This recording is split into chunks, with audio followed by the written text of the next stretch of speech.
Friends, welcome to சாராவிக் kitchen. இன்னைக்கு நாம பரோட்டா சாஃப்டாக ஈஸியாக எப்படி பண்ணுறதுன்னு பார்க்க போகிறோம்.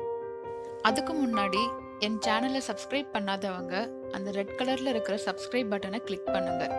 மறக்காமல் பக்கத்தில் இருக்கிற பெல் ஐக்கானை கிளிக் பண்ணி ஆளுங்கிற நோட்டிஃபிகேஷனை கிளிக் பண்ணுங்க. அப்போ தான் நான் புதுசாக போடுற வீடியோஸ் எல்லாம் உங்களுக்கு வரும். வாங்க இப்போ வீடியோக்குள்ளே போகலாம்.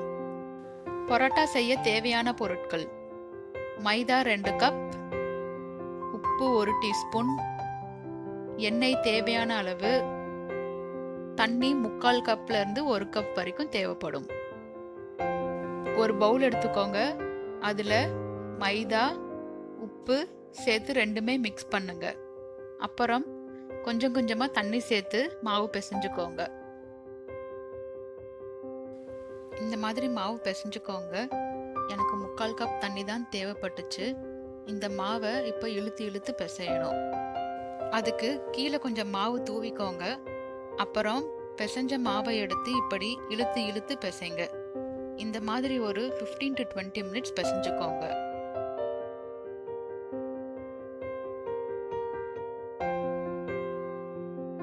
ஃபைவ் மினிட்ஸ் கழிச்சு பாருங்க, மாவு சாஃப்ட் ஆயிட்டே வருது. இந்த மாதிரி பிசையும் போது தான் உங்களுக்கு க்ளூட்டன் ஃபார்ம் ஆகும். க்ளூட்டன் ஃபார்ம் ஆச்சுன்னா மாவு சாஃப்டாக வரும். இப்போ 10 மினிட்ஸ் ஆயிடுச்சுங்க. மாவு பிசைய தொடங்கி பாருங்கள், சாஃப்ட் ஆகிட்டே வருது. 20 மினிட்ஸில் பாருங்கள், மாவு நல்லா சாஃப்ட் ஆயிடுச்சு.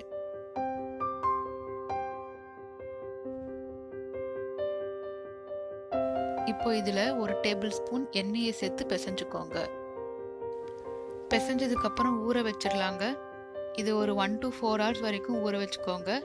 எவ்வளோ நேரம் ஊற வைக்கிறீங்களோ அவ்வளோக்கு பரோட்டா சாஃப்டாக வரும்.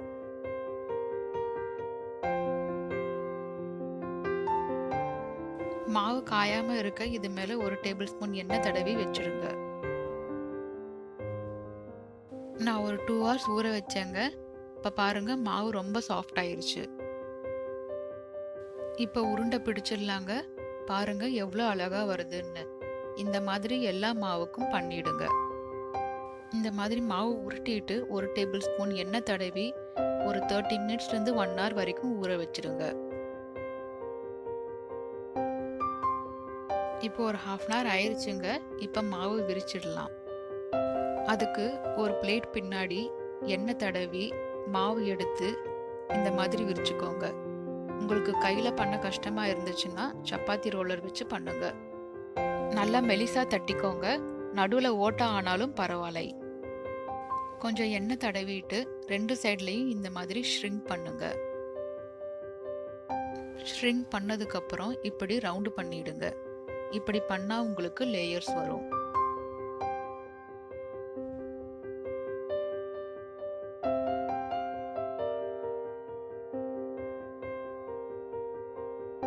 இந்த மாதிரி எல்லா உருண்டைக்கும் பண்ணிடுங்க.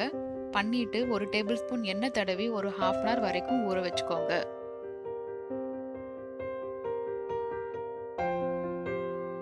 ½ hour ஆயிருச்சுங்க. இப்போ அதே பிளேட் பின்னாடி எண்ணெய் தடவி ஒரு உருண்டை எடுத்து இந்த மாதிரி லைட்டாக தட்டிக்கோங்க.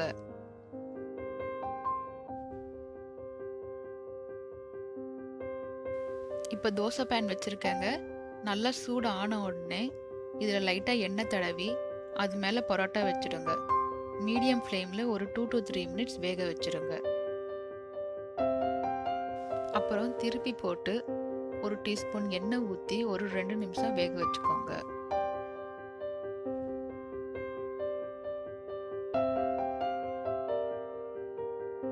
அவ்வளோதாங்க, பரோட்டா ரெடி ஆயிடுச்சு. இந்த மாதிரி 2-3 ரெடி ஆன உடனே கொஞ்சம் சூடாக இருக்கும் போதே எல்லா சைட்ஸ்லையும் இப்படி தட்டிக்கோங்க. அப்போ தான் உங்களுக்கு லேயர்ஸ் வரும். அவ்வளோதாங்க, சாஃப்டான பரோட்டா ரெடி. ஈஸியாக நீங்களும் பண்ணிடலாம். நீங்களும் வீட்டில் ட்ரை பண்ணிவிட்டு எப்படி வந்துச்சுன்னு கமெண்ட் பண்ணுங்கள். பிடிச்சிருந்தா லைக் பண்ணுங்கள், ஷேர் பண்ணுங்கள். மறக்காமல் சப்ஸ்கிரைப் பண்ணுங்கள். பக்கத்தில் இருக்கிற பெல் ஐக்கானை கிளிக் பண்ணுங்கள். Bye friends.